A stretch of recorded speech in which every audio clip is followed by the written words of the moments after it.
reflexión. Eh, para mí como persona y sé que a la institución que represento, que también es el Instituto Proinapsa de la UIS, como centro colaborador para la Organización Mundial de la Salud, no solo en promoción de la salud, sino en salud sexual y reproductiva, pues es un placer realmente estar acá y poder compartir y conversar un poco alrededor de lo que hacemos y bueno, digamos como de una propuesta que nos permita enriquecer el trabajo en salud sexual y reproductiva en las universidades. Voy a permitirme compartir la pantalla para que pues podamos conversar con esta propuesta. ¿Me confirman, por favor, si la pueden ver con claridad? Sí se ve, maestra Nuri. Listo, perfecto. Entonces, como decía, pues realmente hago parte del Instituto Proinapsa de la Universidad Industrial de Santander.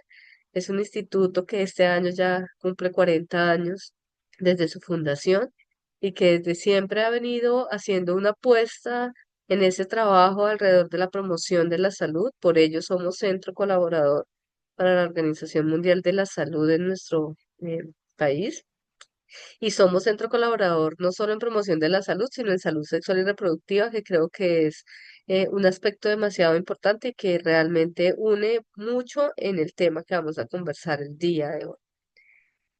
Esta ponencia o este espacio nos va a permitir hablar alrededor de la salud sexual y reproductiva de la universidad.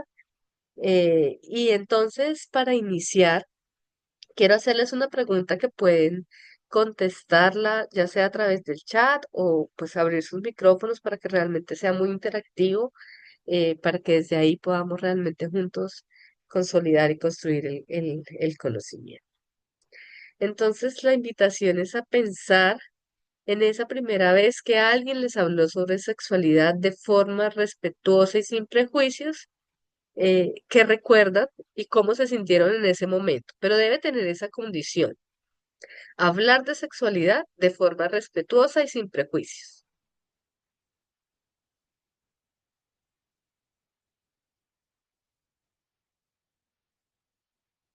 ¿Alguien quisiera compartirlo, escribirlo?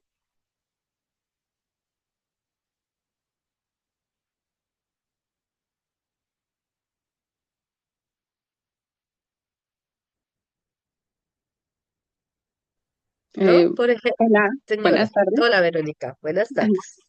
Gracias. Bueno, pues yo recuerdo que tenía 9 años cuando Bien. uno de mis tíos me puso un video sobre la reproducción, sí, como tal, sexual, desde todo un proceso. Él era, pues, yo creo que el más estudiado en mi familia en ese momento. Entonces le dijo a mis papás, tenemos que hablarle de ese tema. Y mis papás, bueno, nos sentaron ahí a ver el video. Así, pues sí, fue un momento como muy tenso al inicio para mí. Dije, ay, ¿qué hacemos aquí? Tres adultos, o sea, mis papá, mi mamá, el tío y yo viendo este video. Claro, por Pero supuesto. bueno, como era muy didáctico y esta parte, yo tengo 43 años, entonces pues ya hace este tiempo, pues se empezaba a tener el contacto con estos materiales, claro, no como ahora que está el TikTok, en Insta, y pues hay mucho material didáctico y muy bueno. Entonces, pero me sentí un poco sí, incómoda por la situación, pero ya la parte que llevaba muy bien el video, entonces ya me llevó a sentirme más relajada. Y recuerdo que este tío les dijo, pues sí, es que hay que hablar. Les dijo, ¿no crees que es mucho en este momento? Mis papás, ¿no? No, no es mucho, es ahora Claro. cuando se les tiene que hablar. Ese fue mi primer acercamiento, incluso antes que en la escuela. Ok, muy bien. Muchas gracias por compartirlo, Verónica. Por Gracias. el chat también nos dicen, por ejemplo, que recuerdan que recibió información en la secundaria. Sin embargo, recuerda que no fue muy bien visto por algunos padres de familia. Berenice nos dice que tomó una asignatura de educación sexual en la universidad y el profesor Alberto dice que en la primaria, en quinto, y pues que generalmente da mucha risa y mucha incomodidad. Y es que quería pues partir de de estas formas en que vivimos el aprendizaje alrededor de la sexualidad, porque generalmente esas formas en las que lo aprendimos, lo enseñamos. ¿sí? Es de eso que aprendemos, ya sea porque otros nos lo dicen, o porque lo vemos, o porque lo escuchamos, o porque lo investigamos, lleva e influye mucho en la forma en que la vivimos, pero también en la que la enseñamos. Y creo que es importante tenerlo presente, pues para poder conversar alrededor de la salud sexual y reproductiva vista, digamos, desde una mirada de la sexualidad. Y en ese sentido, entonces, recordemos pues que la Organización Mundial de la Salud nos da un concepto alrededor de la sexualidad que me parece sumamente importante traerlo en este momento porque finalmente va a facilitar el reconocer y el saber alrededor de cómo como universidades podemos ir trabajando alrededor de la salud sexual y reproductiva. Y es que lo que nos dice la Organización Mundial es que es pues un aspecto central del ser humano. O sea, con esto es una invitación a pensarnos que siempre la sexualidad está con nosotros. O sea, creo que nadie puede decir como voy a salir al trabajo, dejo la sexualidad en un cajón o se la dejo a custodia de mi esposo, de mi esposa, porque no se puede. O sea, siempre va con nosotros. Entonces es tan central que hace parte de lo que somos. ¿Por qué? Porque es central, porque involucra el sexo, las identidades, los roles, el erotismo, la reproducción, la intimidad, y porque se experimenta en pensamientos, en creencias, en valores, en fantasías, en las prácticas cotidianas que realizamos, desde los roles que desempeñamos, y sin duda la cultura, la sociedad, las políticas, lo religioso, lo histórico, influye en esa vivencia que tenemos o en esas formas de experimentar y manifestar la sexualidad en la vida cotidiana. Y a partir de esto, es importante reconocer que la sexualidad, pues para poder realmente hablar de la sexualidad humana, vamos a tener que reconocer, pues digamos, como dos términos importantes: sexo y género, y a partir de estos dos, poder realmente reconocer cómo se viven las identidades, los roles de género, las orientaciones sexuales, pero también las funciones de comunicar alrededor de la sexualidad, de brindar afectos, de lo erótico y de lo reproductivo. Pero esto es solo como un pequeño recorderis o un pequeño traer a colación esto que nos dice la Organización Mundial de la Salud. Eh, pero sí quiero que pues para todos, absolutamente para todos, yo sé que todo lo tenemos súper claro, pero que para todos nos quede el mismo concepto y es el de sexo, que tiene que ver con esa diferencia entre hombres y mujeres dados por las condiciones biológicas y fisiológicas que generalmente llevan a que tengamos unas formas distintas de cuidado y de atención en la salud sexual y reproductiva. Entonces, aspectos biológicos relacionados pues con lo hormonal, es claro que a nivel del sexo, digamos, de esos componentes biológicos, tenemos unas hormonas diferentes, hombres y mujeres, tenemos unos genitales distintos, tenemos unas gónadas distintas, y esa, digamos, diferencias biológicas, pues deben ser tenidas y consideradas en cuenta a la hora de tener, digamos, como unos procesos de acompañamiento y de atención. eh, a las personas en general. Y esto finalmente es lo que permite que podamos decir que pues, el sexo somos hombres, mujeres e intersexuales y a partir de allí es por ello que cuando una mujer está en embarazo y toman una ecografía e identifican unos genitales, asignan un sexo a las personas que finalmente deben estar ligados, digamos, como a estos genitales. Sin embargo, aparece otro término que es muy importante tenerlo en cuenta, que es el género, y el género visto como esa construcción social y cultural relacionado con lo femenino y lo masculino. Es decir, por ejemplo, digamos, en nuestro país es muy común ver que lo masculino está ligado como a los hombres que proveen la casa, que tienen que salir a trabajar, que tienen que proveer, que son los que mandan. Y en cambio lo femenino en nuestro país está muy ligado también, digamos, como a la sumisión, a la obediencia, a la emocionalidad. Y en este caso, digamos, el género implica comprender que más allá de unas diferencias biológicas que podamos tener, las personas pueden sentirse de una manera u otra identificadas o representados, expresados a partir, digamos, como de esas construcciones que les da su cultura. Si yo les pido a ustedes pensar en su red, en su espacio mexicano o en sus espacios donde viven cotidianamente, ¿qué características, por ejemplo, podemos resaltar de las mujeres? ¿Qué características tienen las mujeres mexicanas en esa construcción social, cultural? Lo femenino, más que las mujeres, lo femenino.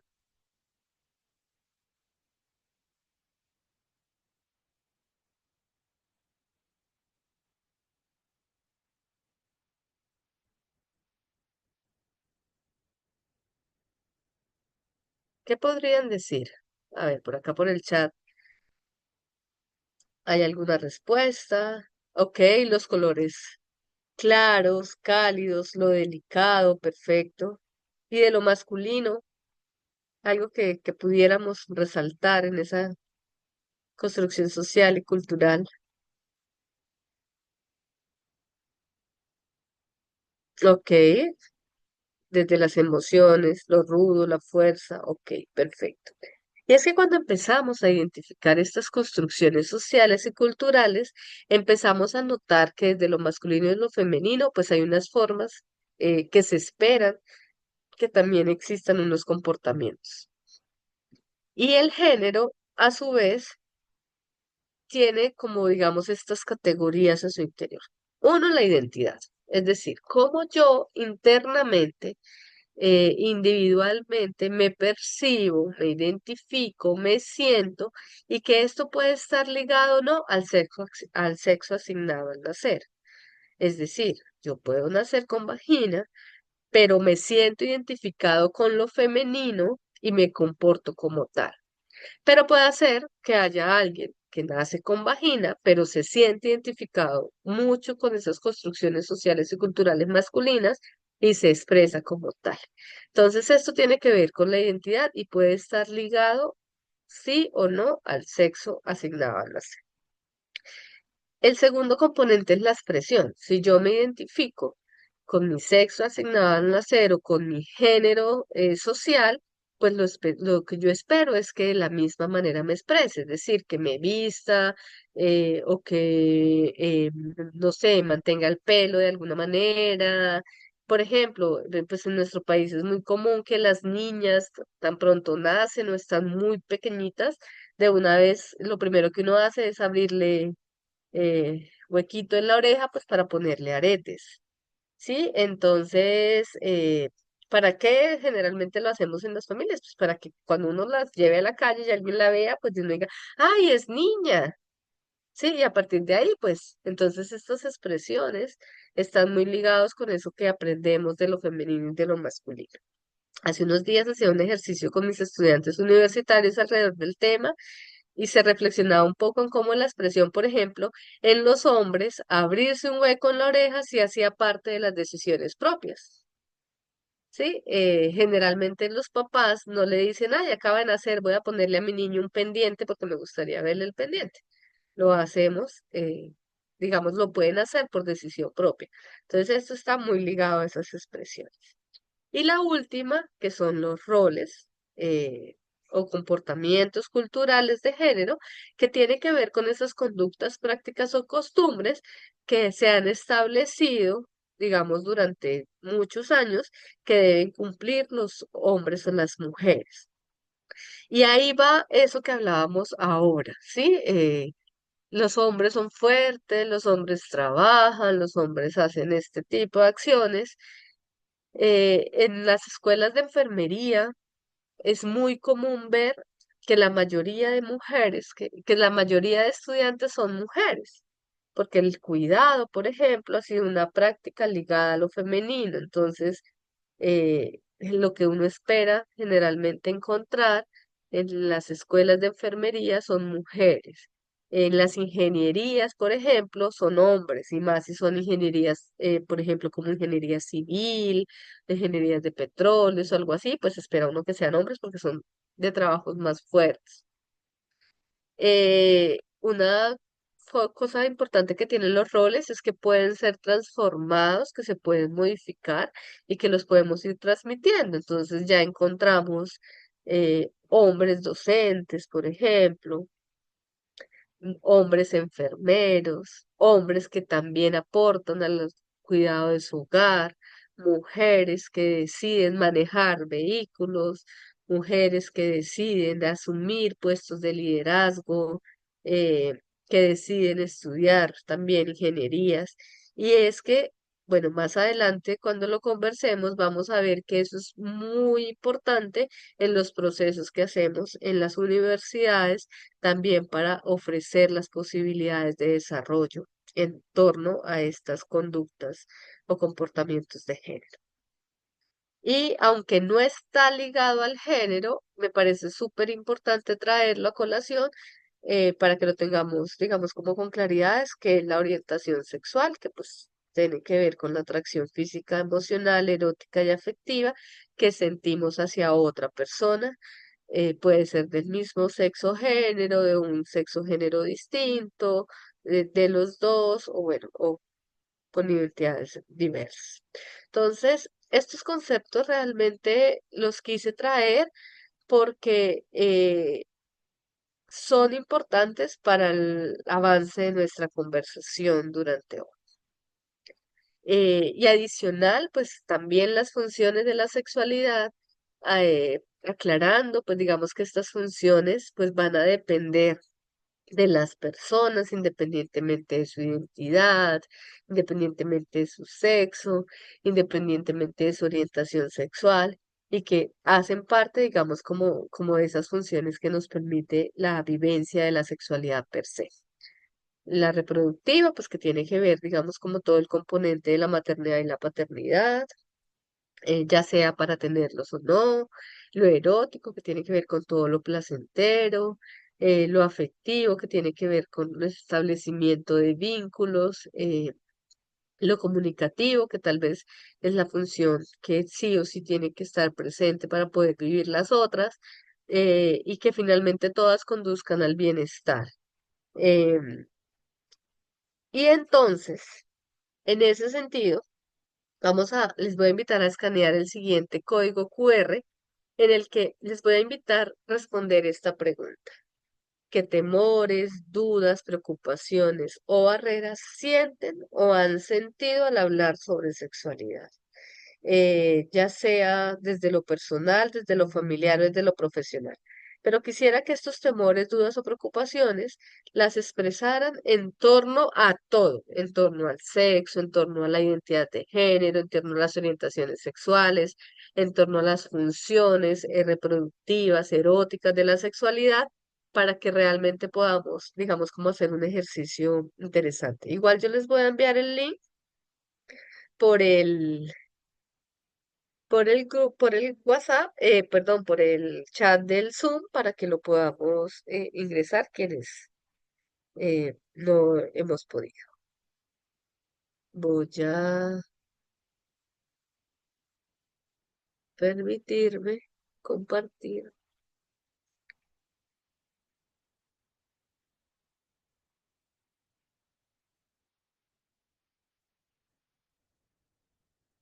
Mm,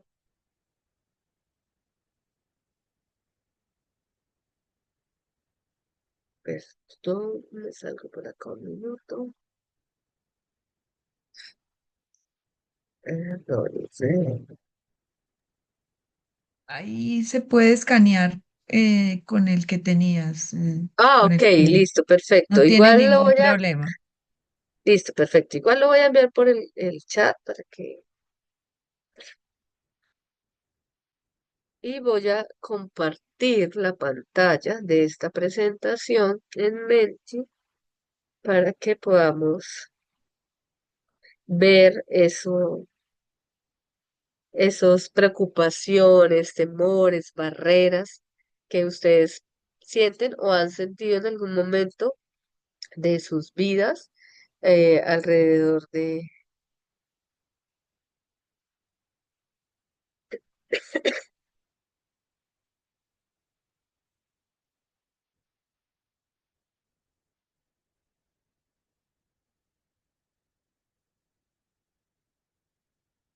algunas de las respuestas que han venido dando son estas.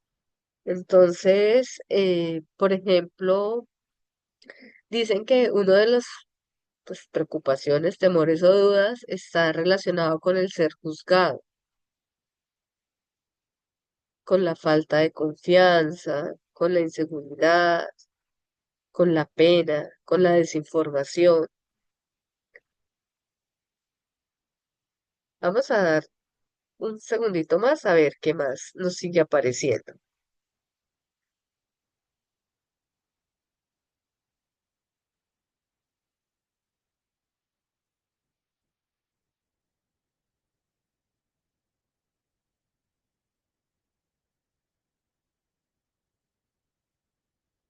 Y si alguien lo quiere decir, pues a través del chat o a través de abrir sus micrófonos, pues es válido.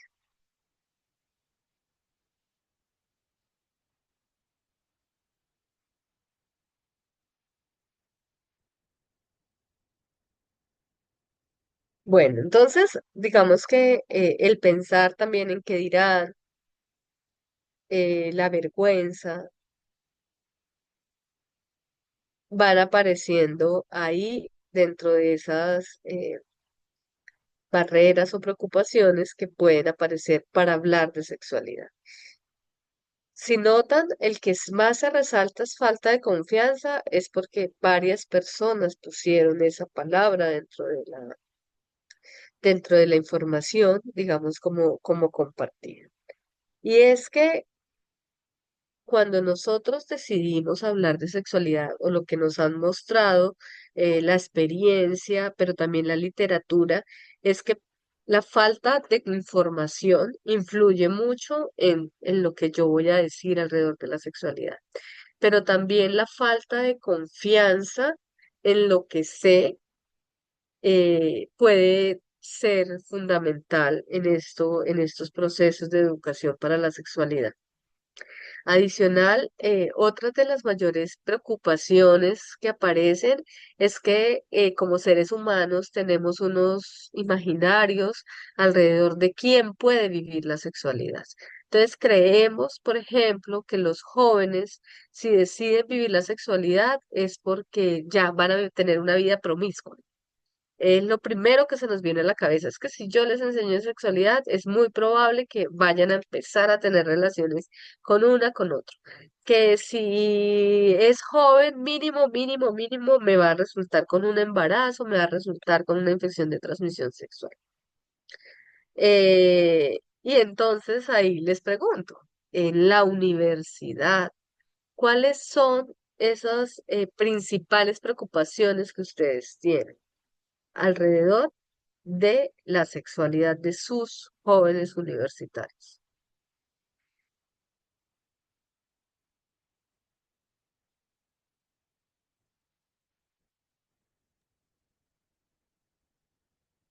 Las ETS, perfecto. ¿Algo más les preocupa de la sexualidad de sus jóvenes universitarios? VIH, ok,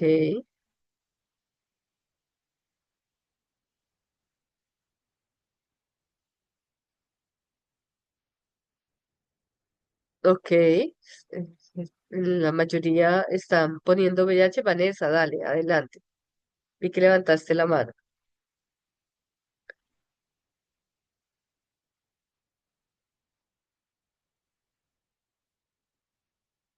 Ok, embarazos no deseados, agresiones sexuales, abortos en lugares clandestinos. Verónica dice algo muy chévere y es que sean personas y estudiantes felices y plenos. Y es que yo creo que cuando nosotros nos centramos a pensar en la sexualidad desde los riesgos, pues realmente vamos a querer solo trabajar los riesgos.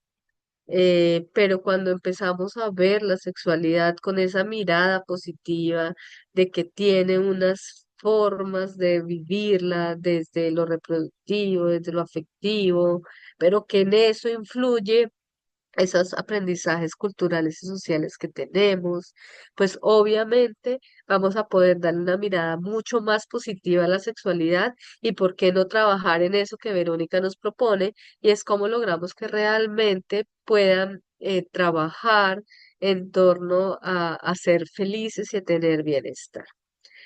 Vanessa, ay, Vanessa no puedo activar el micrófono, pero identifican el uso de métodos de regulación de la fecundidad, de la fertilidad de emergencia de manera muy frecuente.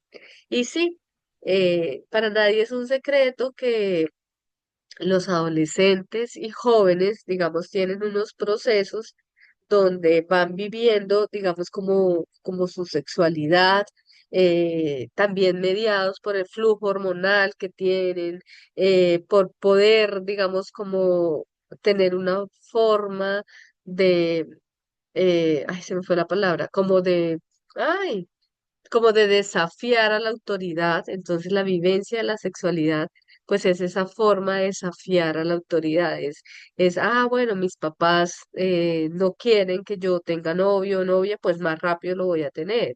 Eh, no, me están diciendo en el centro de salud que si yo no uso condón, pues me voy a infectar, pues bueno, pues lo voy a intentar. También, digamos, como en esa búsqueda pueden asumir riesgos. Pero ¿qué tal si en estos procesos de preocupaciones, barreras, generamos unos espacios donde ellos puedan sentir confianza, sentirse escuchados y poder aprender también de acuerdo, digamos, como a sus capacidades y sus propias necesidades? Porque acá creo que estamos todos adultos y claro, como adultos nos preocupan las ITS, como adultos nos preocupan los embarazos, como adultos nos preocupan el uso inadecuado de los métodos de regulación de la fecundidad, nos preocupan las interrupciones voluntarias del embarazo. Claro, nosotros tenemos todas esas preocupaciones, pero cuáles son las preocupaciones de ellos que realmente debemos tener en cuenta para hacer ese abordaje. Y es que eh, en ese sentido, la sexualidad está mediada por algo que se llaman imaginarios. Imaginarios vistos como las representaciones sociales y culturales que construimos sobre la sexualidad, en el que incluimos nuestras ideas, nuestros valores, nuestras creencias y nuestras prácticas relacionadas con la misma.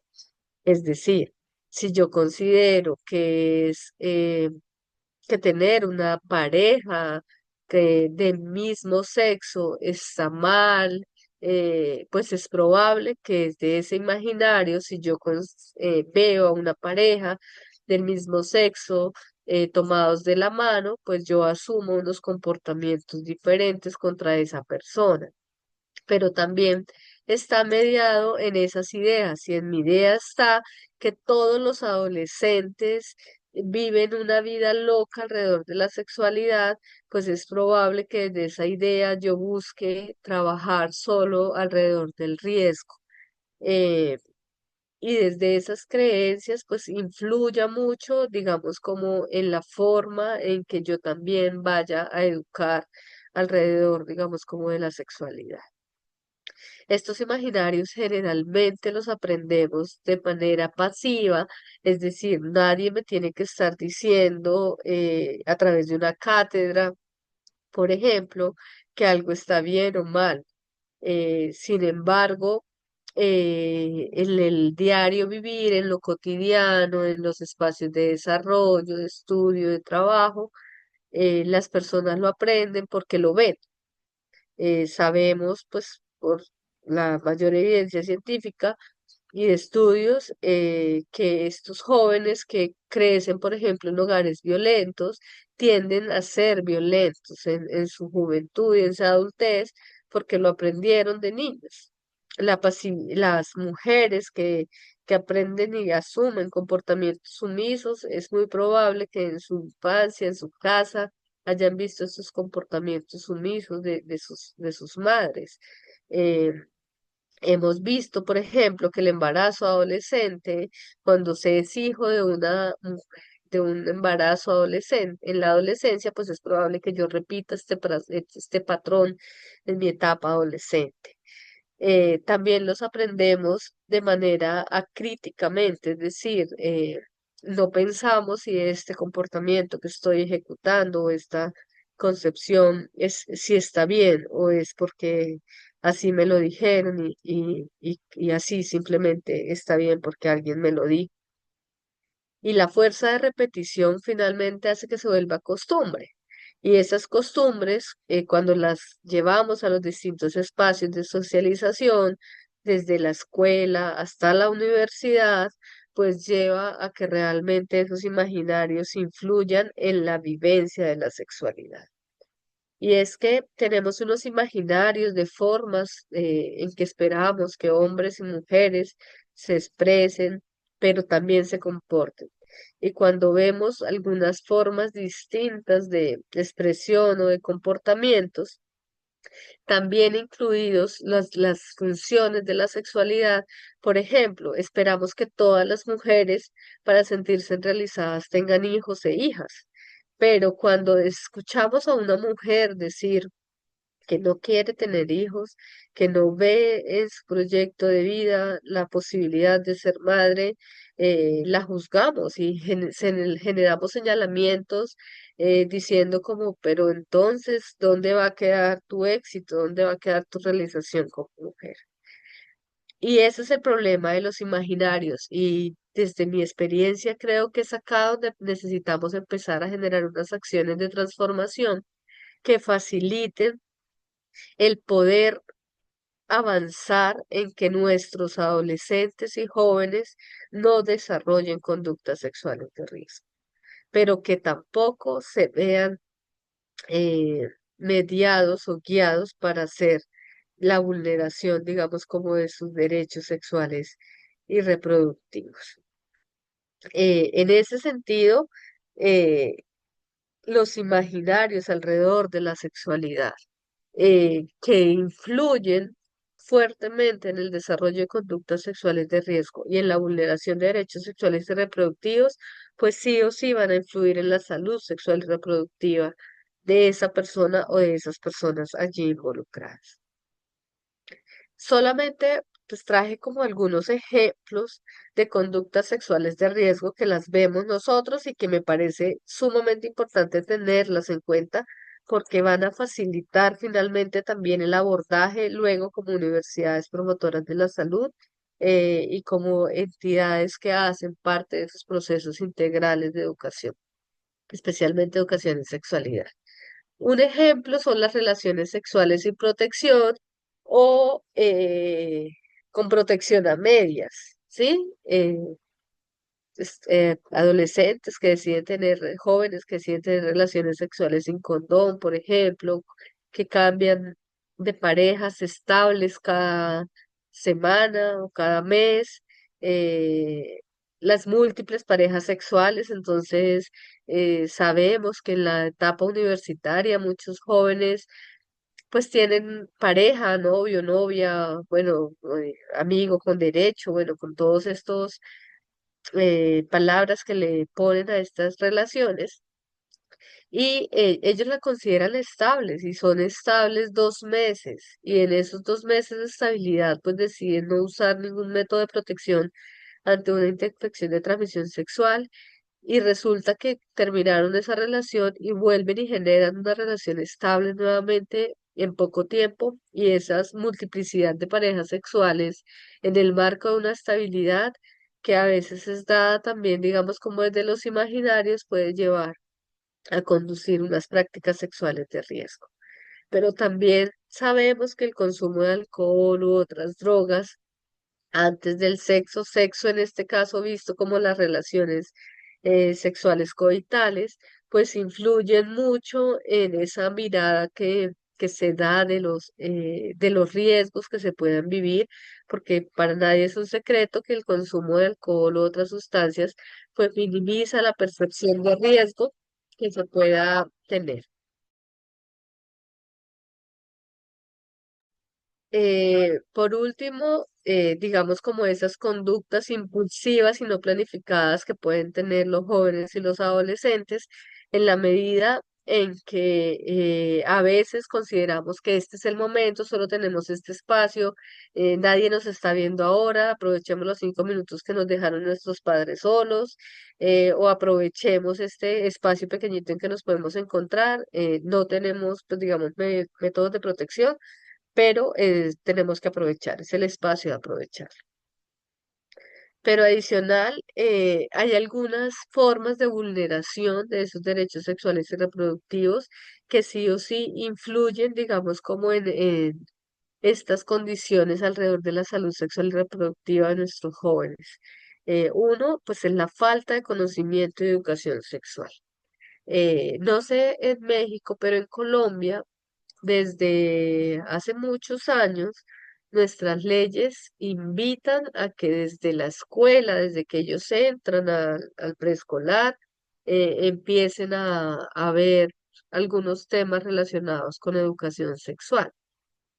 Sin embargo, muchos docentes, por eso que ustedes acaban de decir, por miedo a ser juzgados, por falta de conocimientos, por no contar con estrategias metodológicas que les permitan abordar los temas, por miedo a las familias, evitan hablar del tema en el aula de clase y tal vez cuando les hablan es alrededor de los órganos reproductivos y de los riesgos que pueden tener con estos órganos, es decir, infección de transmisión sexual y métodos de planificación familiar a lo máximo, pero esa falta de conocimiento de educación sexual que se da en el día a día, en los espacios cotidianos, no solamente de la escuela, sino de la familia, pues lleva finalmente a que no tengan elementos suficientes para poder realmente vivir su sexualidad de una manera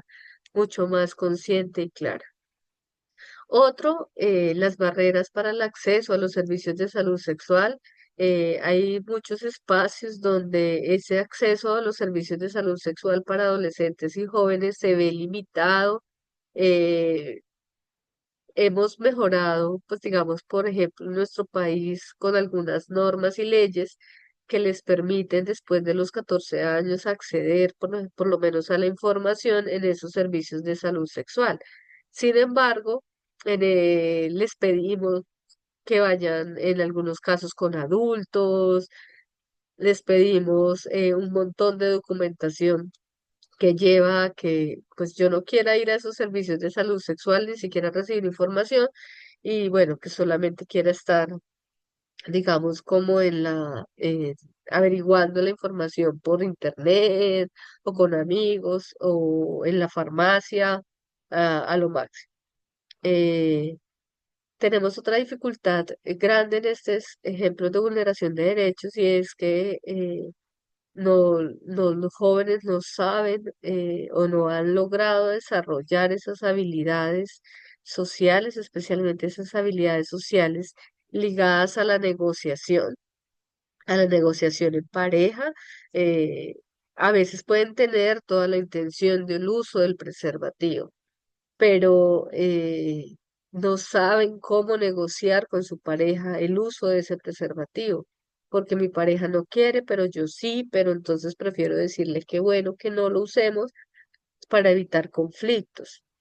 Y eso ligado pues con la baja autonomía y autoestima alrededor de la vivencia de la sexualidad, pues puede llevar a que tengamos muchísimas dificultades en la salud sexual y reproductiva, vista también, digamos, como de que nos llegan con infecciones de transmisión sexual, nos llegan con embarazos no planeados, nos llegan con violencias, y pues obviamente eso conduce a espacios de discriminación y brechas para el acceso, pues digamos como a unos servicios realmente integrales que les faciliten a ellos tener una adecuada vivencia de la salud sexual y reproductiva. Y cabe aclarar que todas estas situaciones se ven mediadas por otros factores como por ejemplo el género. No es lo mismo un embarazo no planeado en mujeres que un embarazo no planeado en hombres. No es lo mismo el acceso, por ejemplo, a servicios de educación en universidades que quedan más en las capitales, que a estos jóvenes que viven en áreas rurales o en áreas dispersas. Tampoco es fácil el acceso, por ejemplo, a métodos anticonceptivos regulares o a métodos anticonceptivos de emergencia eh, para unos y para otros. Seguramente si el joven va y compra en la farmacia el preservativo, pues no le van a hacer mala cara, pero si va una chica a la farmacia a comprar el preservativo, pues es probable que se vea señalada, juzgada, guiada, digamos, como por estos imaginarios alrededor de que los hombres deben ser quienes toman la iniciativa y no las mujeres, y el comprar un condón, pues es una iniciativa que a veces no está bien vista en el género en algunos espacios. Y eso finalmente son determinantes sociales, el género, el acceso a la educación, el acceso a los servicios. Y dependiendo de estos determinantes sociales y otros que ustedes les podrán estar pasando por su cabeza, pues van a influir en la forma en la que trabajemos en las universidades para poder realmente generar unos espacios de transformación positiva alrededor de la salud sexual y reproductiva, especialmente en estos espacios como la universidad. No sé si haya algo adicional que ustedes hubieran podido ver en estos ejemplos de conductos, en estos ejemplos de vulneración o en esa mirada de los determinantes que pueden influir en la salud sexual y reproductiva antes de que podamos conversar alrededor de esta relación con la universidad.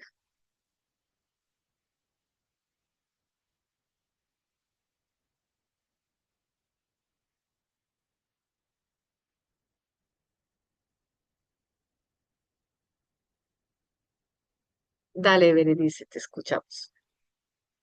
Muchas gracias, doctora. Yo creo que el principal reto que tenemos es que estamos muy polarizados. No sé, el caso, por ejemplo, de México, tenemos una hipersexualización de redes sociales, una infodemia tan masiva que está desde muy jóvenes hipersexualizándolos, pero no informándolos correctamente. Dale. Entonces, tan solo en pandemia se vio altas eh, aumento en la reproducción aquí en México, no sé si en otros lados también, en Acá personas también, acá también. jóvenes. Ujú. Entonces, está por un lado este gran reto de que les tienes que hablar de la sexualidad y de que se cuiden, pero sin parecer un mojigato que les quiere reprimir, pero que sí lo disfruten y que sí vivan su sexualidad de una manera libre, pero sin libertinaje.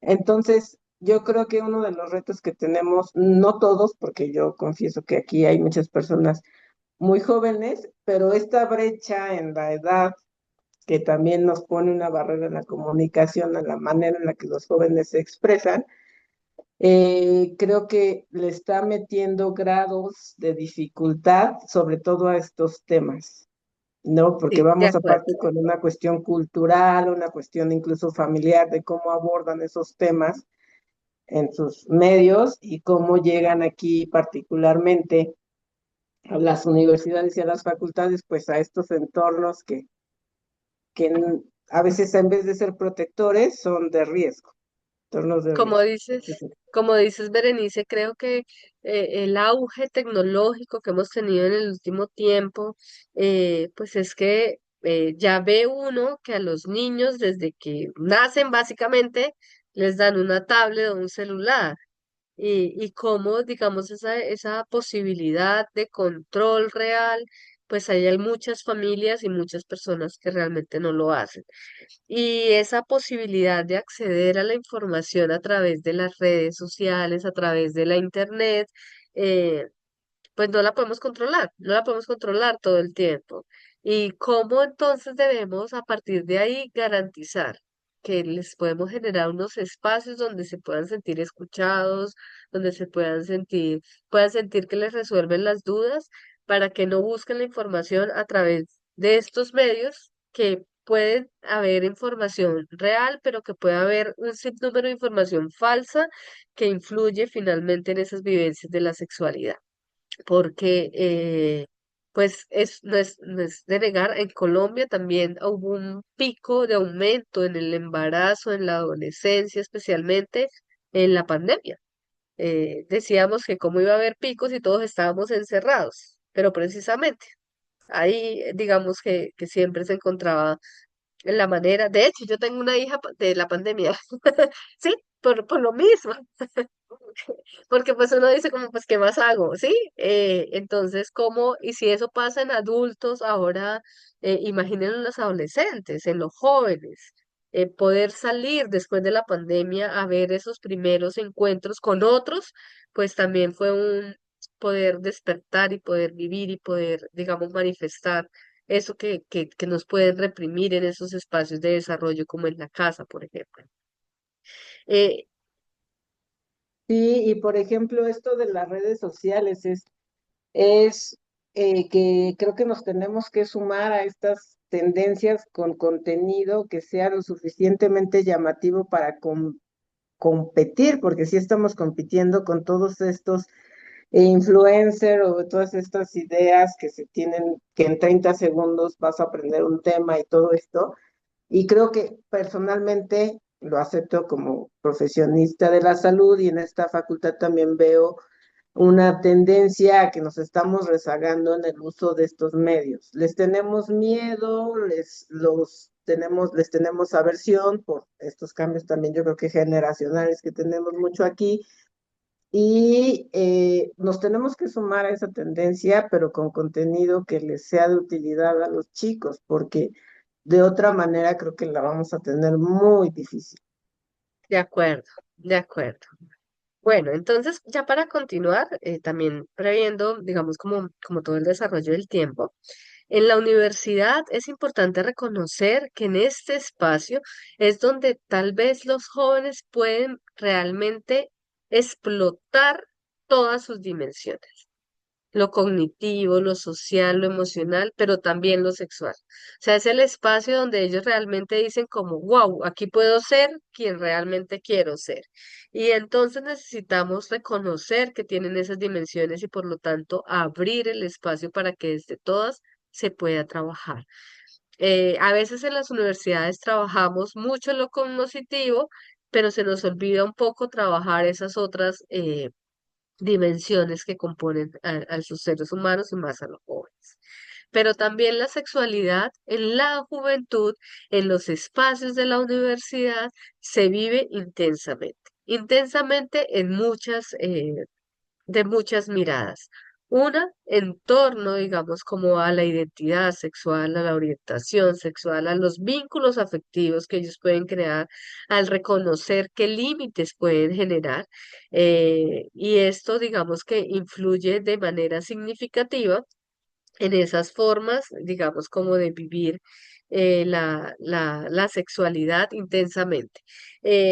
Muchos jóvenes en sus casas quieren manifestar sus identidades sexuales diversas, pero no lo pueden hacer. Entonces, cuando llegan a la universidad, creen que es el espacio de poderlo hacer, de poderlo sacar.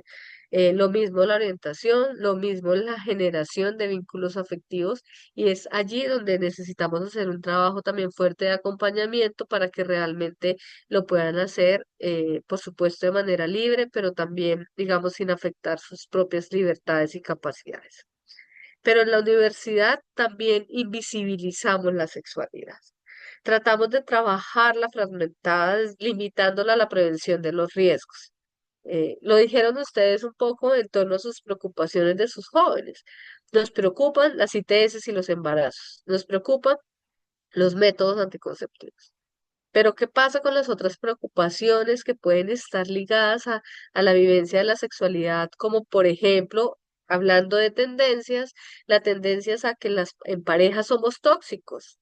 Tenemos relaciones afectivas de control absoluto, de no hablas con alguien, no te mueves de la siguiente manera, no te vistes de esta manera, que están conduciendo a violencia. Y que si esa violencia, que puede ser en algunos casos verbal, simbólica, puede explotar a violencias más graves como violencia sexual que llevan, digamos, como realmente a trabajar de manera suelta y que muchas veces llevan a que nuestros adolescentes corran mayores riesgos porque a veces eh, por esa invisibilización, esa fragmentación, yo llevo a no pedir el condón por miedo a ser juzgado, rechazado y demás. Pero también esos vacíos que podemos encontrar alrededor de esos imaginarios sexistas y moralizantes en muchos casos. Berenice decía, siento que nos estamos quedando rezagados. Y es que es probable que estos aprendizajes morales, sexistas y moralizantes que llevamos durante la vida, pues que es que los llevamos durante la vida, necesitemos generarlos para conversarlos desde la formación integral como nos propone la educación integral de la sexualidad. Esta estrategia que es un proceso educativo, que es lo primero que es invitarles a que lo miremos como proceso educativo basado en conocimientos científicos, pero también en una mirada de desarrollo de derechos humanos que nos permita realmente poderles enseñar y poder aprender algunos aspectos relacionados con la sexualidad que no solo sean físicos, sino emocionales, sociales, cognitivos, para realmente generar unas apuestas integrales que le permitan a los adolescentes, a los jóvenes, vivir su sexualidad de manera digna, desarrollar relaciones sociales y sexuales respetuosas, entender cuáles son sus derechos y así generar y construir unas comunidades académicas mucho más justas, inclusivas y saludables en pro, digamos, como de esta educación sexual integral.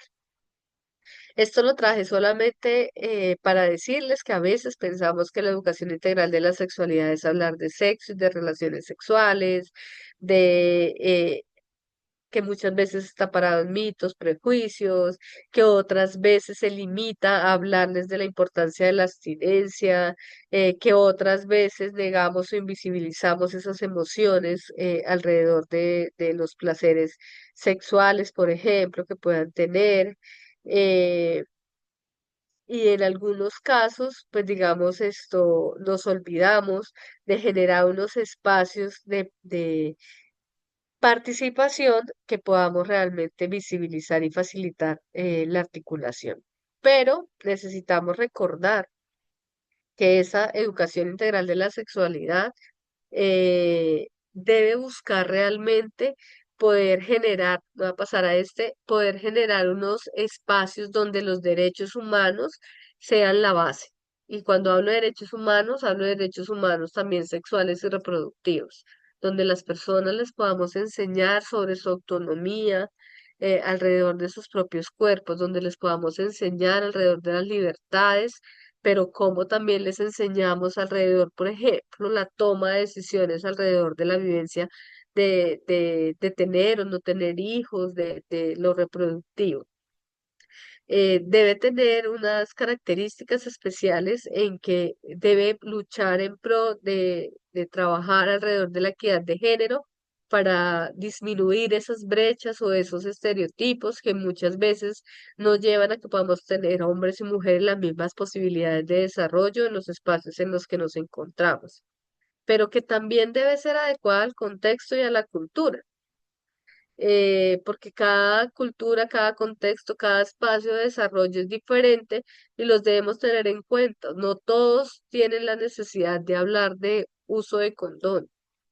Hay otros que alrededor del uso del condón quieren hablar de cómo negociarlo. Hay otros que querrán alrededor de cómo ponerlo.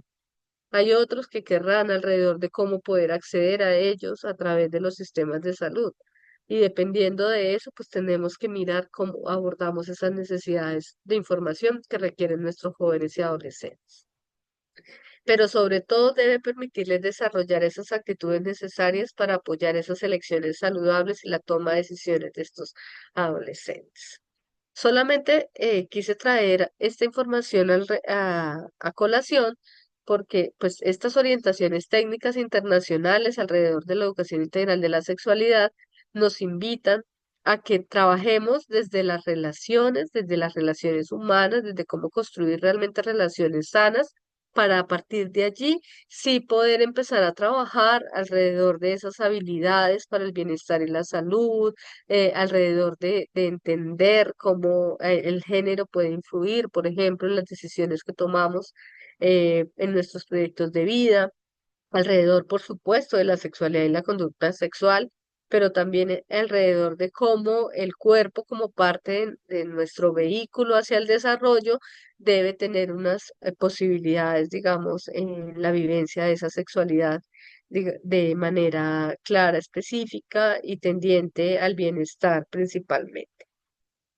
¿Para qué? Para que podamos generar unos actitudes, conocimientos y habilidades y prácticas que les permitan realmente empoderarse en la relación o en el desarrollo, digamos, como de esta vivencia de la sexualidad. Porque de nada nos sirve enseñar cómo poner el condón o cómo sirve el método de anticoncepción de emergencia si no le enseñamos a comprender en sí mismo para qué esto es importante para su vida.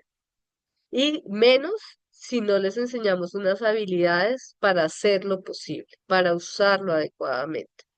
Entonces, estamos teniendo problemas en que no saben usar el condón, en el que se toman la pastilla del día después o el método de emergencia cada semana, porque cada semana tienen una emergencia. Entonces, cómo realmente necesitamos no solo brindar conocimientos, sino también favorecer esas actitudes y esas habilidades para la práctica, de tal manera que puedan realmente ser transformativos en sus procesos y en su vivencia de la sexualidad. Eh, y les traje esta pregunta. ¿Qué hace una universidad promotora de la salud en relación a la sexualidad o a la educación integral de la sexualidad, como la quieran ver? ¿Qué harían las universidades o ustedes como universidades promotoras de la salud?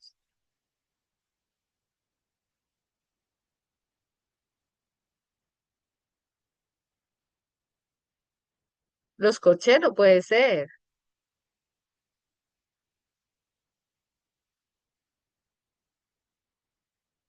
¿Qué harían?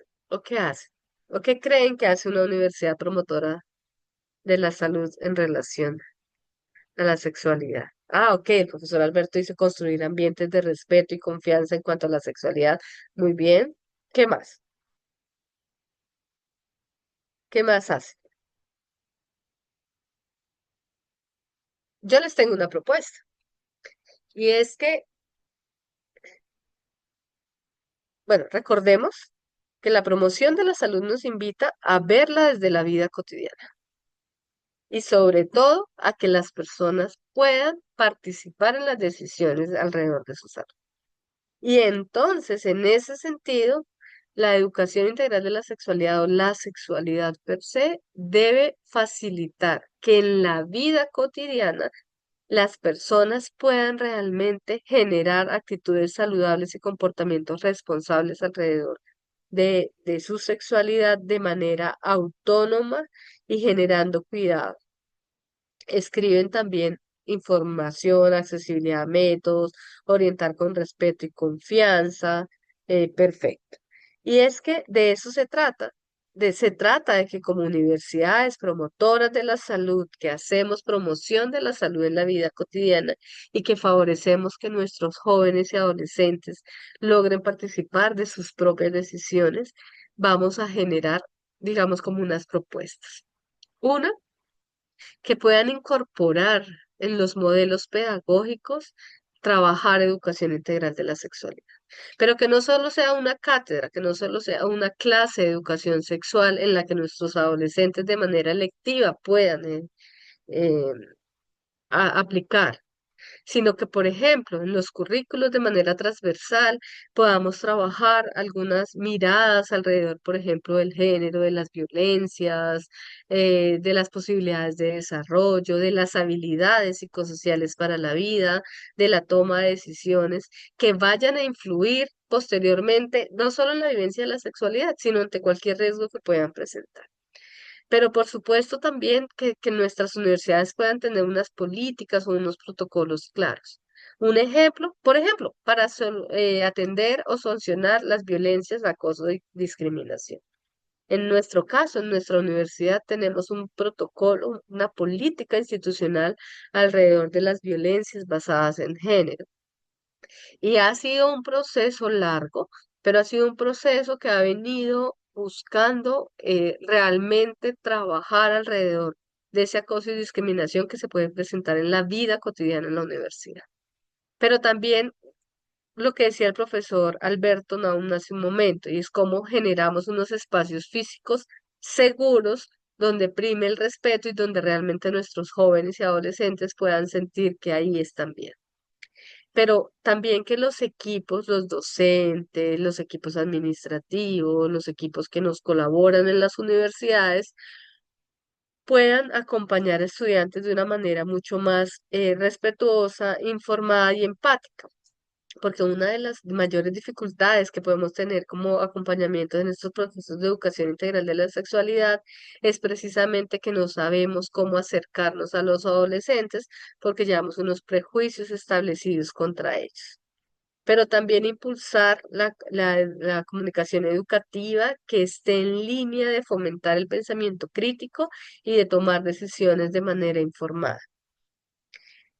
Que podamos Berenice decía hace un momento, hace un rato, y es que tenemos una dificultad y es que nosotros ya estamos más viejos con unos pensamientos distintos, bueno, no fue la palabra, pero con antigua, bueno, como más allá.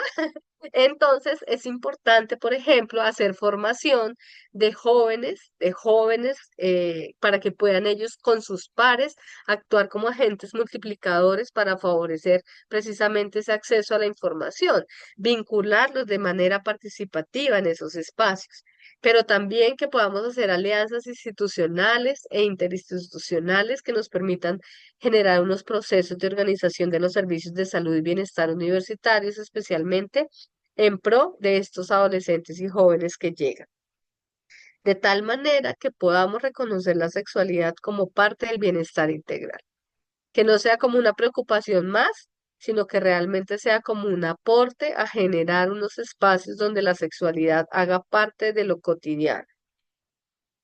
Proinapsa-WIS ha venido desde el 2005 generando unos procesos tanto de cooperación como de alianza pública y privada. Esta es una experiencia muy chiquita que les quiero compartir, pero que creo que es importante. Si bien esta experiencia está muy parada en el ámbito escolar, es muy fácil de adaptar a este ámbito universitario. Eh, y es que hemos tratado de cada una de las acciones que hacemos pararnos en esto que ustedes deben conocer muy bien, que son las 5 líneas de la promoción de la salud. Y desde estas 5 líneas, por ejemplo, hemos logrado trabajar, gestionar recursos y trabajo con entidades internacionales, nacionales, públicas y privadas que facilitan, digamos, como la elaboración de proyectos en el marco de la promoción de la salud en las instituciones educativas. Hemos aportado a la construcción de documentos nacionales y adaptación de lineamientos, como es los relacionados con la prevención del embarazo en la adolescencia y con los servicios integrales de atención en salud para adolescentes y jóvenes, que finalmente hacen parte de esas políticas o de ese fortalecimiento, esas políticas saludables, que en este caso, pues si bien han hecho parte del ámbito escolar, pues lo hemos venido uniendo a esto que hacen las universidades. Em, en otra de las líneas, pues que tiene que ver con los servicios de salud y trabajo intersectorial, pues hemos hecho un trabajo fuerte e importante en unir sectores, ponerles a hablar el mismo lenguaje y a partir de allí poder hacer implementación de políticas en el ámbito local. Pero desde la educación y comunicación en salud, partiendo de unos espacios de líneas de base y de sensibilización, poder generar realmente unos procesos de formación, capacitación que les permitan a las personas que reciben la educación y comunicación realmente partir desde lo que tienen y desde sus propias necesidades, porque creo que una de las mayores dificultades es que pensamos en que lo que ellos necesitan es pintar la casa de blanco y cuando nos damos cuenta tienen otras necesidades como es, no sé, comer, alimentarse. Y en sexualidad pensamos que lo que ellos necesitan es prevenir infecciones de transmisión sexual y embarazos, pero cuando nos damos cuenta, llegamos ahí a sus realidades, notamos que lo que les falta son capacidades para comunicarle a sus parejas alrededor del uso del condón, para tomar decisiones alrededor del uso de un método anticonceptivo regular, que cuando estamos ahí realmente con ellos nos damos cuenta que tienen mayores dificultades para establecer relaciones interpersonales o afectivas sanas que influyen finalmente en esas formas o en esos riesgos que pueden vivir en la sexualidad por no conocerlo. Y a partir de allí, al final, pues hacemos una línea de resultados para identificar qué cambio. Hemos tratado de venir generando espacios de aprendizaje también en línea. Si bien no hemos logrado llegar ahí a las redes sociales a los 30 segundos, pues tratamos de hacerlo también, digamos, a través de algunos cursos o de algunas imágenes llamativas que les inviten a practicar los derechos o a poner en práctica las habilidades de toma de decisiones, de pensamiento crítico, de autoconocimiento en lo cotidiano para que realmente les favorezca, digamos, como ese desarrollo desde la vida práctica. Y eso, pues, ligado, digamos, a múltiples materiales educativos que en este momento no me voy a detener, pero que buscan finalmente que podamos comprender que la sexualidad debe ser vista desde una manera positiva, pero sobre todo les debe permitir a las personas tener autonomía para que esa vivencia de la sexualidad pueda estar ligada, digamos, como a sus capacidades y a sus libertades y por supuesto al favorecimiento, digamos, como de esas acciones cotidianas que realiza. Y la participación social y comunitaria la hemos hecho a través de formar jóvenes, niños, niñas y adolescentes que puedan hacer educación entre pares. Con docentes que ellos puedan también llevar al aula eso que aprenden, pero también hacerlo de manera conjunta y construida en espacios participativos. Em, Tenemos redes de maestros que educan para la sexualidad, como la Red MES, o espacios virtuales donde los jóvenes pueden preguntar alrededor de la sexualidad esas dudas que tienen, que es entre nos, y es que ellos pueden preguntar de manera anónima y van a tener un profesional experto que les ayude a contestar sus dudas alrededor de la sexualidad. Y eso finalmente ha permitido que se generen ambientes escolares donde estos jóvenes y adolescentes quieran estar y quieran construir aprendizajes mucho más potencializadores de sus capacidades. Y eso pues ha llevado a que tengamos como algunos aprendizajes y retos, pero que en general nos han permitido favorecer que lo importante es llevarlos a trabajar desde lo personal, cómo les damos unas miradas personales. Y en los jóvenes universitarios estos procesos de miradas personales es importante porque debemos partir de lo que ellos saben, de lo que ellos conocen y de lo que ellos son realmente sus propias inquietudes para que puedan realmente transformarlas, que puedan encontrar obviamente motivaciones para hacerlo, que podamos impulsar esos roles transformadores que tienen los jóvenes y es aquí donde entra el compromiso de las universidades. Y es que las universidades tienen con la sexualidad y con la salud sexual y reproductiva un compromiso ético. Ético en la medida en que les permitan realmente reconocer la dignidad humana y los derechos humanos sexuales y reproductivos como parte fundamental del desarrollo. A veces los vemos como desligados y es que estos son parte fundamental del desarrollo. Y esto lleva a que la promoción de la salud deba considerar a la sexualidad como el componente más esencial a tener en cuenta en la vivencia o en la construcción del bienestar.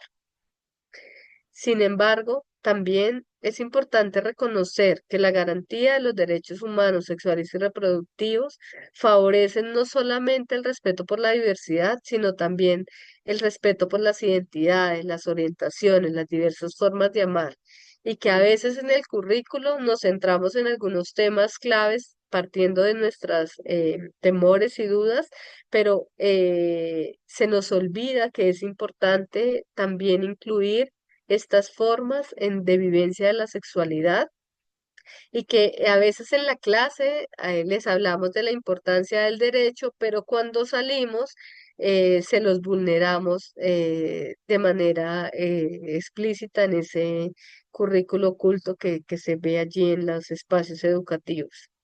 Y sin duda, en la cultura universitaria necesitamos que ésta sea más crítica y transformadora, porque tal vez es el espacio donde los jóvenes se desarrollan con mayor libertad, pero tenemos una dificultad y es que no lo hacemos en la vida cotidiana. La vida cotidiana en las universidades muchas veces se convierte en el espacio de clase. ¿Y qué pasa con las necesidades puntuales que presentan los jóvenes? ¿Qué pasa cuando aparecen sus dudas, sus inquietudes, sus espacios para desarrollarse en libertad y no lo pueden hacer por el miedo a ser juzgados? ¿Cómo les generamos realmente esos espacios donde garanticemos, digamos, la vivencia cotidiana de sus derechos sexuales y reproductivos? Y para eso es la misma invitación, esa que puedan generar y a trabajar en torno a políticas universitarias saludables, pero relacionadas con la vivencia de la sexualidad, con la prevención de violencias, con la prevención de discriminaciones, con la garantía de los derechos sexuales y reproductivos. ¿Cómo garantizamos que la educación y con la comunicación para la salud sexual y reproductiva se dé con un enfoque integral? No solo nos paremos en las infecciones o en los embarazos o en el mal uso que le puedan hacer a los métodos anticonceptivos, sino cómo les garantizamos, por ejemplo, unas habilidades alrededor de la toma de decisiones, del autoconocimiento, del manejo de sus emociones, de comunicarse asertivamente para que les facilite, digamos, como esa mirada mucho más integral. ¿Cómo retomamos esos ambientes universitarios que por los comentarios que hicieron en el chat ya sé que se vienen realizando, y es poder generar esos espacios seguros para la conversación y la participación? Y en esa misma línea, garantizar esa participación juvenil, institucional y social que tienen nuestros adolescentes. Cómo los invitamos a que ellos realmente construyan esos escenarios de lo que quieren ver alrededor de sus servicios de salud. No sé ustedes, pero pues, digamos nuestra universidad tiene un bienestar estudiantil donde tienen un servicio de salud puntualmente con acceso a la salud sexual y reproductiva, donde les atienden todas las situaciones, les dan guía, orientación, les brindan los métodos anticonceptivos, tienen acceso a condones con libertad, funciona como una institución prestadora de salud, pero en relación a la salud sexual y reproductiva.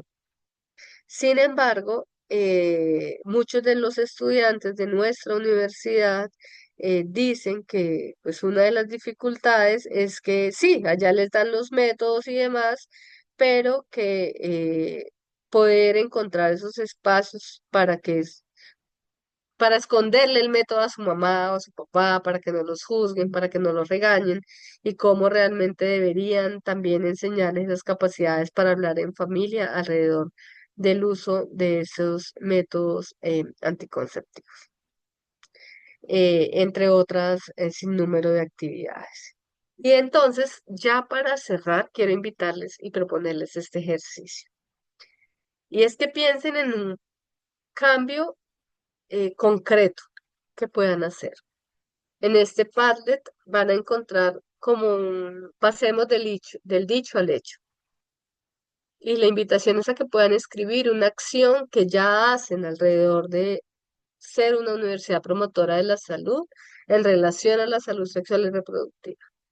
Y algo que consideran podrían hacer mejor o podrían transformar o podrían seguir fortaleciendo para que realmente se convierta en un hecho. Pero algo que realmente yo diga, sí, no sé, voy a decir algo. yo doy mensajes a a mis jóvenes alrededor del uso del condón. Y lo que voy a hacer mejor es que les voy a repartir condones. Listo, pero que sea un hecho que lo pueda hacer, que lo pueda cumplir.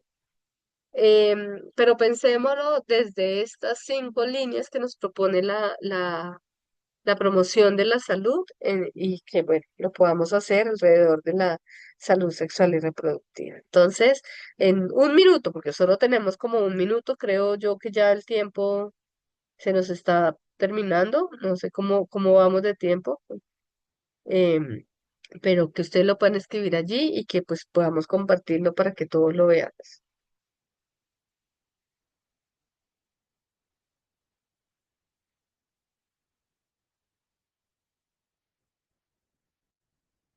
Ah, bueno, pero todavía no lo voy a compartir esa para que no sesgar a los comentarios. Entonces, un minutico y revisamos esos compromisos que ustedes han planteado, pues para poder ir cerrando.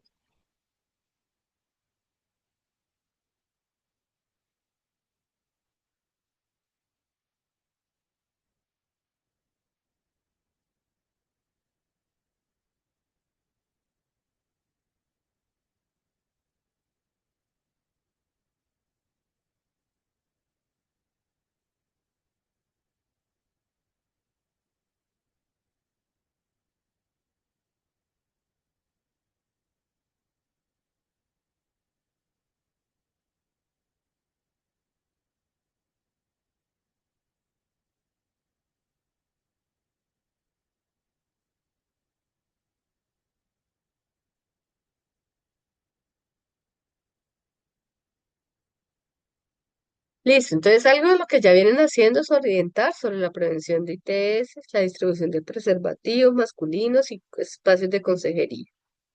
Y algo que pueden hacer, como lo proponen, es generar servicios encaminados hacia una mirada de determinantes sociales y que los cuerpos de las y los estudiantes sean vistos desde sus perspectivas. Me parece muy chévere e interesante eso que pueden hacer. Listo, muy bien. Y entonces, por el chat también escribieron algunas otras cosas, desde la casa, brindar orientación a los hijos, sobre la salud sexual. Incluso en la universidad dimos una práctica sobre ello y tuve la oportunidad de repartir condones. Me comprometo a generar espacios de conversación y orientación en sexualidad para jóvenes y escuchar sus necesidades abiertamente, orientar con respeto y confianza alrededor de esas actividades existentes. Muy bien. Y es que lo importante, o digamos mi invitación principal, es a que realmente busquemos que nuestros jóvenes y adolescentes puedan aspirar a ser artífices de su propia vida y autores y autoras de su propia historia. Como nos decía de la cortina, a veces queremos tomar las decisiones por ellos porque creemos que sus dificultades son a los que yo estoy pensando, pero cómo realmente les damos herramientas para que ellos puedan ser artífices de sus propias vidas y puedan construirlas con unas herramientas que les faciliten la toma de decisión. No siendo más, muchas gracias. No sé si tienen dudas, preguntas, inquietudes, aportes a a este espacio.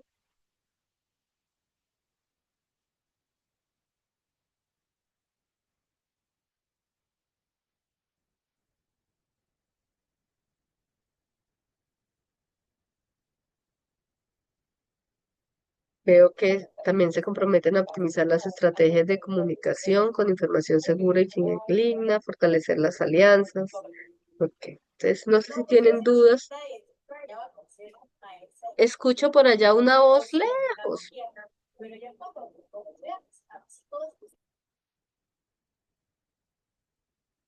Ok. Entonces, no sé si tienen alguna duda, pregunta, inquietud, aporte que quisieran resaltar. Vanessa, veo que levantas la mano. ¿Pudiste solucionar tu micrófono? Hola, sí, ya pude. Este, sí, tengo una duda en cuanto a, por ejemplo, nosotros llevamos a cabo consejería, ¿no? pero tal vez no lo hacemos de la mejor manera o de la manera que tendríamos que realizarla, ¿no? Ya estando en esta sesión, pues cambia totalmente la perspectiva de cómo lo hacemos a cómo lo debemos de hacer, porque no solo es enfocarnos, ¿no? A la prevención de enfermedades de transmisión sexual o la prevención del embarazo, pero ¿de qué manera podemos llevar nosotros a cabo una capacitación o actualización como hacia nosotros para poder llevar a cabo estas, o estrategias dirigidas a, en función de lo que nos acaba de comentar, ¿no? Por ejemplo, de garantizar las habilidades en la toma de decisiones, en cómo podemos identificar las necesidades que ellos tienen, ¿no? Porque a veces no lo dicen por lo mismo de que sigue siendo un tema muy tabú y, por ejemplo, nosotros siendo enfermería sigue siendo tema tabú, ¿no? A pesar de que pues tendríamos que romper con eso. Entonces, no sé qué nos pudiera recomendar usted para poder llevar a cabo esta actualización.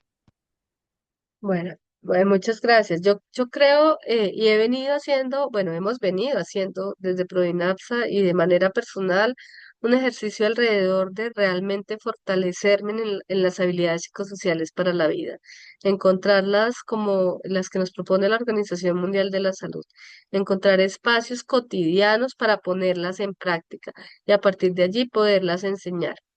Sin embargo, también la Organización Panamericana de la Salud, a través de sus aulas virtuales y de sus cursos virtuales, tiene un curso muy chévere que se llama Atención y Cuidado al Adolescente, Atención y Cuidado Integral al Adolescente, algo así similar.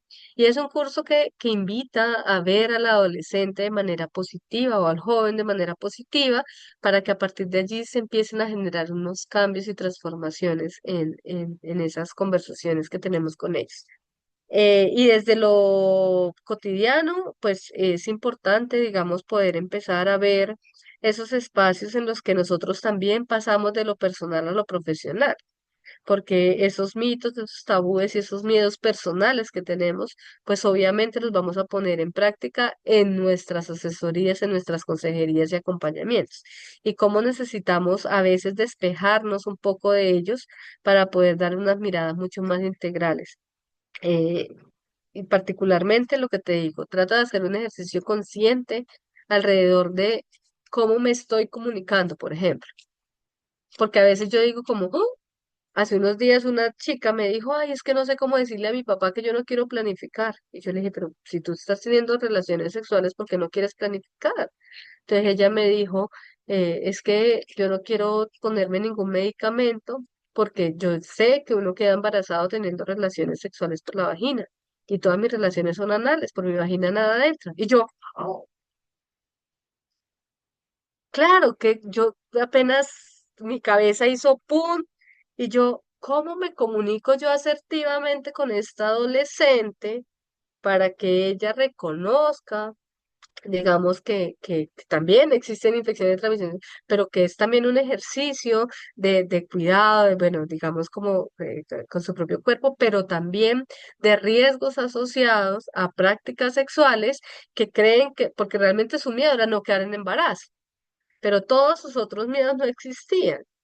Y entonces ahí fue también poder conversar y decirle, bueno, cómo vas a acceder a los servicios de salud y cómo esa comunicación tendría que ser asertiva para favorecer, digamos, como esos espacios donde se puedan sentir cercanos y puedan decir, ah, sí, necesito ir allá, puedo consultar la información de una persona experta, porque ella dijo, si se embarazan por la vagina, buscó por internet, dijo, ¿por dónde no se embaraza? Pues por ahí va a ser.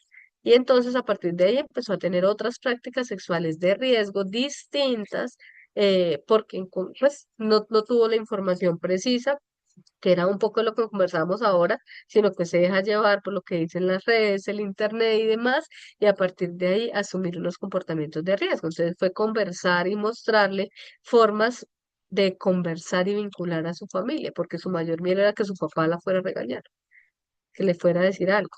Entonces, ¿cómo? Venga, señor papá, venga, señora mamá, hablemos.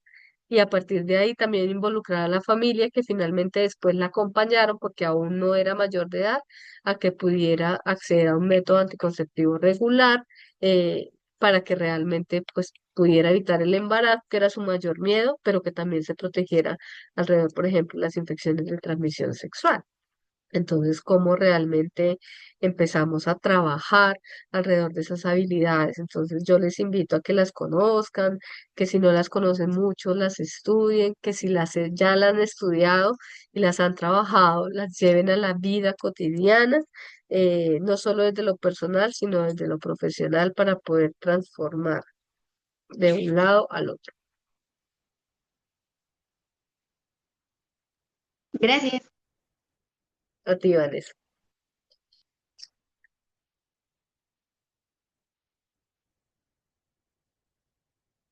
No sé si existe alguna otra duda, pregunta, inquietud, aporte. Sí, sí, es un reto. No es fácil, no será fácil jamás, porque es también despejarnos de nosotros. A nosotros nos pasa que en la vida hemos aprendido, hemos crecido así, con etiquetas, y quitárnoslas, algunas sueltan tan fácil como este posible, pero hay otras que parecen amarradas con tres hilos rojos, inquitables. ¿Cómo realmente logramos empezar a quitarnos esos estereotipos, esas etiquetas, esas miradas que llevamos con nosotros para poder realmente trabajar con otros? Y es la invitación a pasar de lo personal a lo profesional.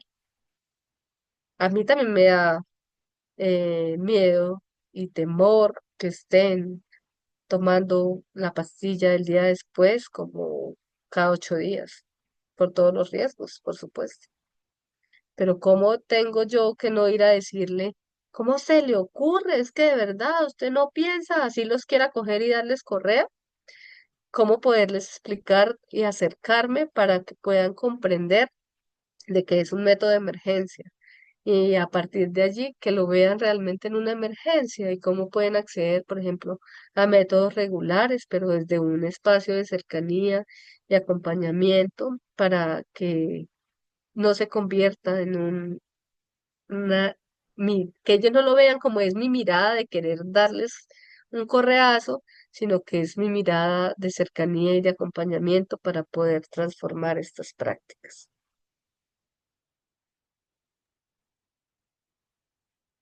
Pues, maestra Nuri Constanza, muchísimas gracias por su exposición muy interesante. Nos deja, nos deja los retos, pero creo que también esa parte de desarrollar propuestas, se agradece mucho. Y pues un aplauso a la distancia. Y Gracias. le dejo el micrófono a la doctora Yolanda para el agradecimiento final. Muchas gracias. Pues muchísimas gracias, maestra, por estar esta tarde compartiendo con nosotros. Creo que nos deja aquí para algunos, vemos de lo que venimos trabajando, decimos, bueno, pues probablemente vayamos en ese rumbo adecuado, pero también algunos vemos vemos de qué más tenemos por hacer, qué retos tenemos que trabajar. Bien lo decía usted en este comentario final, ¿no? A veces cuando de repente vemos ciertas acciones, bueno, pues a ciertas decisiones que se toman, decimos nosotros, no, no es posible, pero y lo vemos, maestra Nuri, que a veces nos sorprende que aquí en la FE Zaragoza la mayoría de las carreras son del área de la salud. Mm, Entonces, que son medicina, que son enfermería, que son cirujano dentista, y entonces, pues sí nos llama mucho la atención a veces esas decisiones en quien pudiéramos pensar que tiene más información, de acuerdo, ujú, y que de tienen más acuerdo. información, ¿no? Pues, Creería, mande, si diga usted. no que creería uno que por ser del área de la salud ya se la saben todas. Ujú. Y no, no es así. Efectivamente. Pues nuevamente agradecerle la tarde que nos ha, noche ya para usted, porque por lo que me dijo de su hora, ya le van a dar las 8 de la noche en Colombia. Le agradecemos mucho su tiempo, su dedicación y pues a nombre de la Red Mexicana de Universidades, Red Mexicana, siempre me hago bolas, de la Red Metropolitana de Universidades Promotoras de la Salud, le mandamos su constancia a la Muchas gracias. maestra Nuri Constanza Guerrero Parra por su participación como ponente del tema Salud Sexual y Reproductiva en la Universidad, en el marco del curso de Introducción en Promoción a la Salud en Comunidades Universitarias, organizado por la Red Metropolitana de Universidades Promotoras de Salud el día 12 de junio del año en curso. Muchísimas gracias por A su ustedes.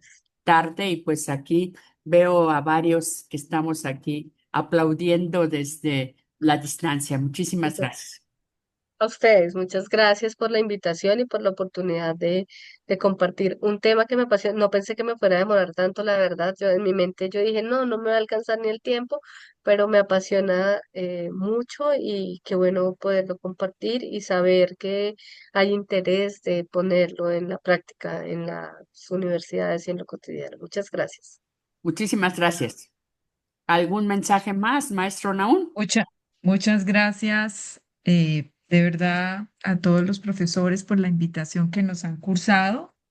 Y pues por supuesto que estamos a sus órdenes para articular acciones, para colaborar. Creo que ha sido una experiencia muy interesante la que hemos tenido. Muchas gracias a Nuri, a la profesora Nuri por haber aceptado también esta invitación que nos hizo el profesor Alberto. Muchas gracias. Muchísimas gracias a todas y todos por esta invitación. Les hacemos llegar la programación del siguiente curso y también la programación de la siguiente asamblea. Ya tenemos ahí una propuesta de fecha, se las hacemos llegar pronto. Muchísimas gracias a todos y todos y seguimos en comunicación. Buenas noches, hasta luego. Gracias, buenas noches.